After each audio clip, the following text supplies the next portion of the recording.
Hi friends, কেমন আছো সবাই? আজ আমি নিয়ে এসেছি বেগুনের বাহারের রেসিপি।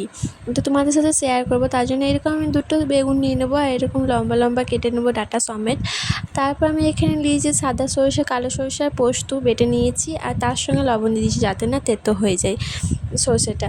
তারপরে এখানে 4 থেকে 5 চামচ টক দই নিয়ে নিয়েছি। তারপরে টক দইটা আমি ফেটে নিয়েছি, দেখো ভালোভাবে খুব সুন্দর করে। তারপর আমি এই দেখো বেগুনগুলো ভেজে আগের থেকেই রেখে দিয়েছি। ভাজা হয়ে গেছে, লাল লাল করে খড়া খড়া করে ভেজে নিয়েছি ভালোভাবে। তারপর আমি এই দেখো 4টে লঙ্কা নিয়েছি। তোমরা যেরকম ঝাল খাবে সেরকম দিতে পারো। তা আমি একটু বেশি ঝাল খাই, তাই আমি দিলাম 4টে লঙ্কা দিয়েছি। তারপরে দেখো আমি সর্ষে বাটাটা ওই বেগুন ভাজার তেলের মধ্যে আমি দিয়ে দিয়েছি, আর নেড়ে ছেড়ে নেবো। কিছুক্ষণ ফুটে যাবে, তখন আমি হাফ চা চামচ হলুদ গুঁড়ো দিয়ে দেবো। তারপর আমি লঙ্কা দিয়ে দেবো, কাশ্মীরি লঙ্কা গুঁড়ো দিয়ে দেবো। দিয়ে পরে আমি তারপরে কাঁচা লঙ্কাগুলো আমি এটাতে দিয়ে দেবো। দিয়ে তারপর একটু নাড়াচাড়া করে নেব, ভালোভাবে মিক্স করে নেব। তো তোমরা এই রেসিপিটা করে নিতে পারো। আমি প্রায় মাঝে মধ্যে করি, যখন নিরামিষ কিছু ভালো লাগে খেতে মন চায়, তখন আমি এরকমভাবে করে নিই। আর এই রেসিপিটা খুব সুন্দর, খেতেও খুব ভালো লাগে। তো খুব সুন্দর একটা রেসিপি, তোমরা দেখতেই পাচ্ছ।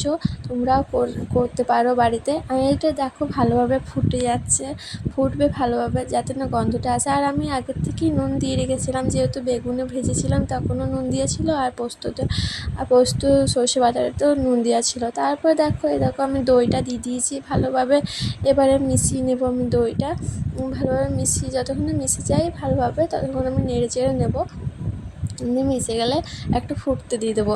দিয়ে দেখতেই পাচ্ছ ফুটে যাচ্ছে। জলটা একটু ঘাটা ঘাটা হয়ে যাবে, গাঢ় হয়ে যাবে, তখন বেগুনগুলো আমি আস্তে আস্তে এক এক করে দিয়ে দিচ্ছি। এক এক করে দিয়ে দিলাম, দিয়ে পরে একটু ফুটিয়ে নেব আমি। তারপরেই দেখবে আমাদের বেগুনের বাহার রেসিপি তৈরি হয়ে যাবে। তো তোমরা একবার এটা ট্রাই করতে পারো, খুব ভালো। তো আজকে আমি মাকে প্রথমবার করে খাওয়ালাম। তো মা জিজ্ঞেসও করেছে যে কীভাবে করলি কি না, খুব ভালো হয়েছে মা বলছিল। তো আমি বললাম মাকে যে আমি করেছি, এরকমভাবে করেছি, আমি মাকে বলেছি। তো মায়ের খুব পছন্দ হয়েছে, আমার তো পছন্দই। তো তোমরাও এইটা একবার করে খাওয়াও সবাইকে, দেখবে খুব ভালো লাগবে।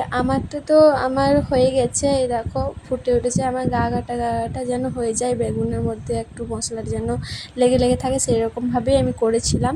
তা অ্যাকচুয়ালি ওরকমই ভাল লাগে। আমার যেরকম পছন্দ সেরকমভাবে করেছি, তোমাদের যেরকম পছন্দ সেরকমভাবে করতে পারো। দেখো আমার বেগুনের বাহারের রেসিপি। তো চলো, তোমাদের ভালো লাগলে লাইক কমেন্ট শেয়ার করে দিও।